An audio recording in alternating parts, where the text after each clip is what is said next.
Around 2 p.m., an email was posted for CCC members for a gig going for around 625 USD, listed as Native North American English Target Speaker.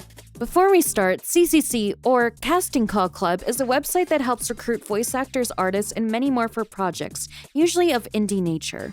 Instantly, I noticed there's quite a bit of comments listed and rebuttals by Sanus AI. However, let's look at the overview for the gig first.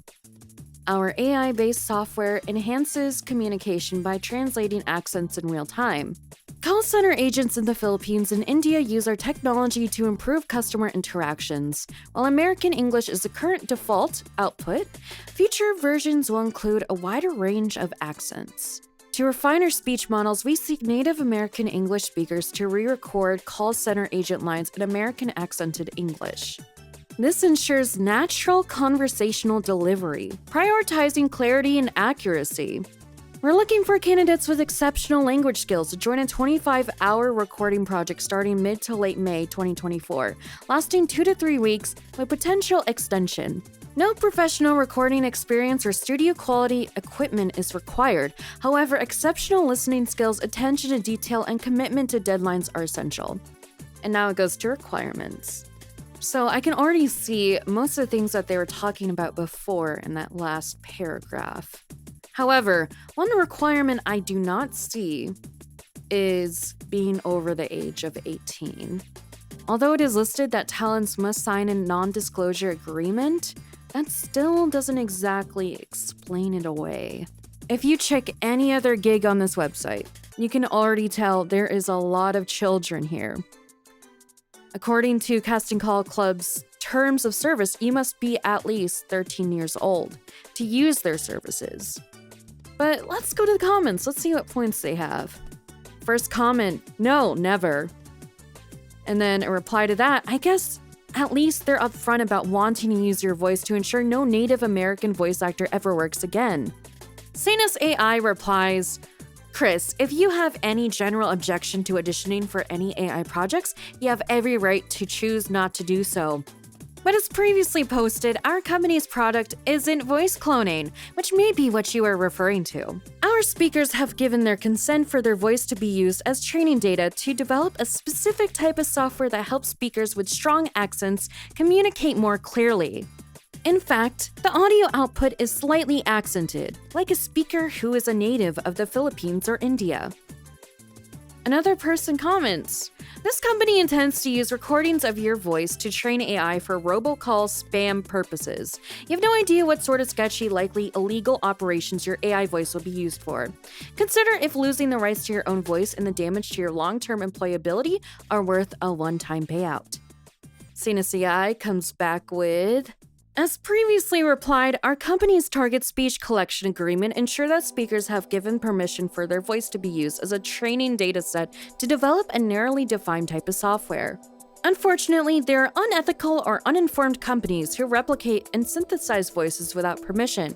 However, while we can respect your choice to opt out of auditioning for this kind of work, and even encouraging others to opt out, you don't have a right to make libelous accusations, unless you have factual evidence to back up your assertions. Please consider updating your comment accordingly. Thank you.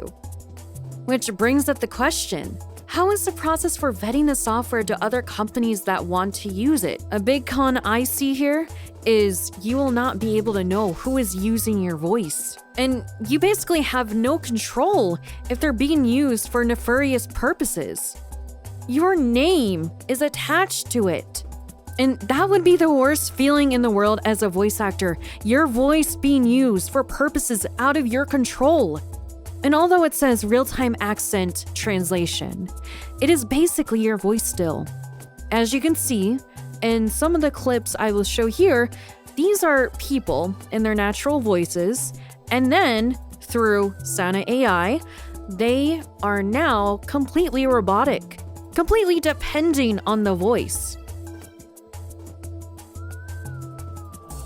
Hi, I'm Mel, and I'm working in the BPO industry for more than 9 years and counting. I am now using Sanus, and personally, I noticed a big difference. The customer now is not asking for American representative to be assisted with their concerns. so thus making me more comfortable and very helpful with their concern now. Alright, hi, my name is Jerome. I've been in the BPO industry for a few years now. So, to be honest, this is actually my first time using an AI enhancement for a voice. So it's very new to me. However, I'm actually enjoying using it because I was able to listen to one of my calls using Sanus, and wow, it looks like English is my first language, wherein in fact it's not. Alright, last one. Anyone considering auditioning for this, don't. For those starting out, $625 seems great, but it comes at the cost of losing rights to your voice in the long run. AI training is not worth your time. Please do not audition. And this is very much a shared opinion with a lot of voice actors. While I was looking around for some opinions, I found r/voice acting, and someone actually posted a gig, voice acting for training AI, how much to charge? And one of the first comments, as per Gravy for the Brain, the current rate for those sort of projects range between $250 to $100,000.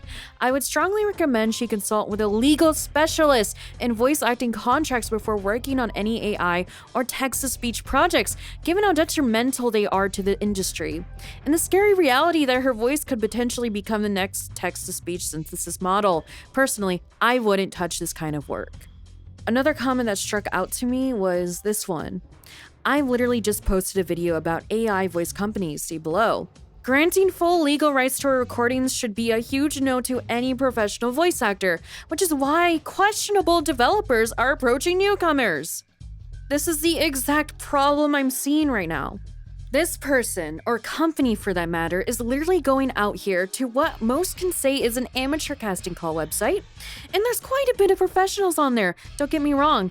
But from experience, I've seen projects with terrible compensation for the amount of work they're getting, usually getting auditions from inexperienced actors that are most likely young teens or children. Why are you going for inexperienced voice actors? When I was first starting out on Fiverr, I was inexperienced and I didn't really understand what I would have been giving up.